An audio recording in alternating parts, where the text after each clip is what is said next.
আজি আমি ফাইলৰ এক্সটেনশন একেলগে ভালেকেইটা ফাইলৰ এক্সটেনশন কেনেকৈ চেঞ্জ কৰিব পাৰি সেইটো শিকি লওঁ how to change the extension of multiple files in one go কেতিয়াবা এনেকুৱা হয় আমি ইন্টাৰনেটৰ পৰা ফাইলবোৰ ডাউনলোড কৰোঁ ডাউনলোড কৰাৰ পিছত আমি একচুৱেলি প্ৰপাৰ এক্সটেনশনটো নাপাওঁ যেনেকৈ MS Wordৰ এক্সটেনশনটো যেনেকৈ আমাৰ DOCX হ'ব লাগে বা আগৰ দিনত DOC আছিলে আৰু এক্সেলৰ ধৰক XLSX হ'ব লাগে বা নোটপ্যাডত বনোৱা ফাইল এটা TXT হ'ব লাগে সেইবিলাক এক্সটেনশন বুলি কয় মানে সেইটো চাই পেলাই আমি গম পাওঁ যে ফাইলটো কি টাইপৰ ফাইল বা কি পাৰ্টিকুলাৰ এপ্লিকেশন সফটওয়্যাৰ ইউজ কৰা হৈছে সেই ফাইলটো ক্ৰিয়েট কৰিবৰ কাৰণে তেনেকৈ আমি প্ৰায় ইন্টাৰনেটৰ পৰা কেতিয়াবা গান বা ভিডিঅ' ডাউনলোড কৰোঁ আৰু কম্পিউটাৰতো চলি যায় কিন্তু যেতিয়া আমি মিউজিক সিস্টেম বা ভিডিঅ' প্লেয়াৰত প্লে কৰিব বিচাৰো তেতিয়া সেই এক্সটেনশনটোৱে কেতিয়াবা প্ৰব্লেম ক্ৰিয়েট কৰে কাৰণ গানৰ ক্ষেত্ৰত আজিকালি আমি MP3 গানে বেছিকৈ ডাউনলোড কৰোঁ আৰু MP3 যদি লিখা নাথাকে পিছফালে তেনেহ'লে আপোনাৰ কম্পিউটাৰত চলাব পাৰিলেও হয়তো আপুনি মিউজিক সিস্টেমত চলাবলৈ অসুবিধা তো সেইটো কেনেকৈ কৰিব পাৰি সেইটো চাই লওঁ আমি সেইটোকে লিখিছোঁ মই how to change the extension of multiple files in one go কাৰণ বহুত ফাইল থাকে এটা এটাকে যদি আপুনি এক্সটেনশন এড কৰি যায় তেনেহ'লে বহুত সময় লাগিব আমি কমাণ্ড প্ৰম্পটৰ হেল্পত সেইটো কেনেকৈ কৰিব পাৰি দিছ অপাৰেটিং সিস্টেম ডজৰ হেল্পত সেইটো চাওঁ আপুনি তাৰ কাৰণে প্ৰথমতে উইন্ডোজ কিটো আৰু R প্ৰেছ কৰক এই স্ক্ৰীনখন ওপেন হ'ব যোনটো ৰান বুলি কয় বা আপুনি ষ্টাৰ্টতো ৰান পাই যাব তাত আপুনি CMD লিখি দিয়ক CMD okay CMD that means command prompt আপুনি ইয়াত ওকে ক্লিক কৰিলে এখন ব্লেক স্ক্ৰীন খোল খাব ইয়াত আপুনি এতিয়া চাব লাগিব যে আপোনাৰ ফাইলবোৰ ক'ত আছে সো মোৰ ক্ষেত্ৰত মই চাওঁ যে মোৰ ক্ষেত্ৰত ফাইলবোৰ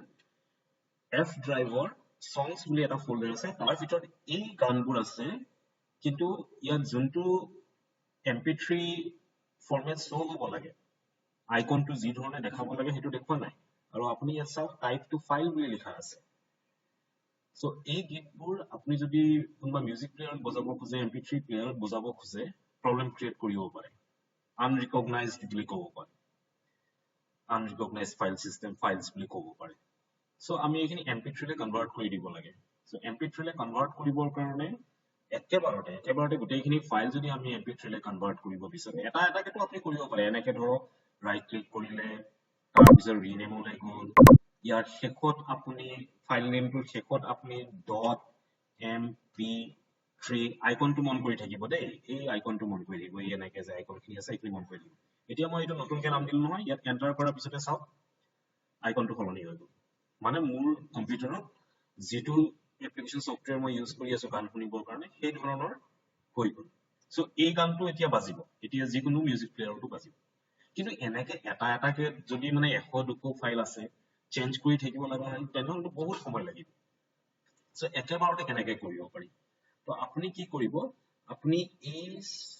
যোনটো ফোল্ডাৰৰ ভিতৰত আছে সেই ফোল্ডাৰৰ এড্ৰেছটো কপি কৰি দিয়ক ৰাইট ক্লিক কৰাৰ পিছত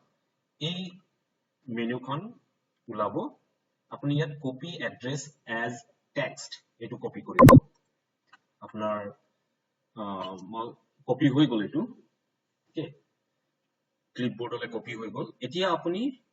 এই ডজৰ স্ক্ৰীনখন কমাণ্ড প্ৰম্পটৰ স্ক্ৰীনখনলৈ উভতি যাওক ইয়াত CD বুলি স্লেছ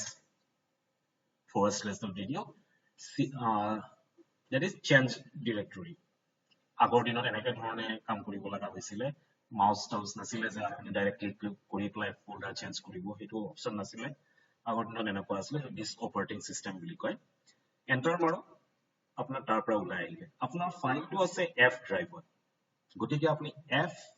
কলন লিখক ইয়াত এন্টাৰ মাৰক আপোনাক F ড্ৰাইভৰ ভিতৰলৈ লৈ গ'ল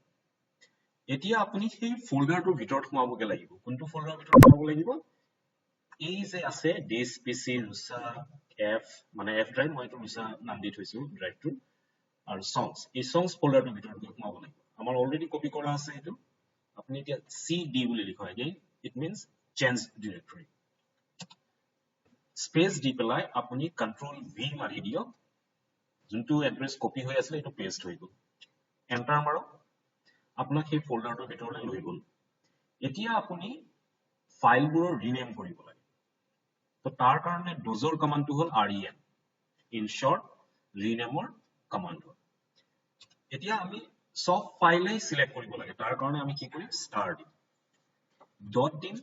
আমি ফাইল এক্সটেনশনটো মেনশন নকৰো ইয়াত স্পেস দিও আকৌ ষ্টাৰ লিখো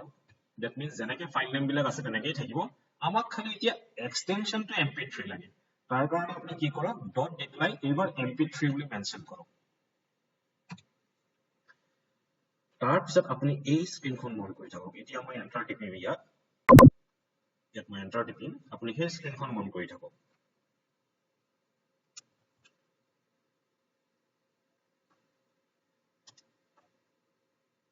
চাওক চেঞ্জ হৈ গ'ল এন্টাৰ টিপাৰ পিছতে গোটেইখিনি mp3 ফৰমেটত আহি গ'ল ভেৰি ইজি গতিকে আপুনি এনেকে in a single go আপুনি কি কৰিব পাৰে how to change the extension of multiple files in one go আশা কৰো আপোনালোকৰ কামত দিব এইটো thank you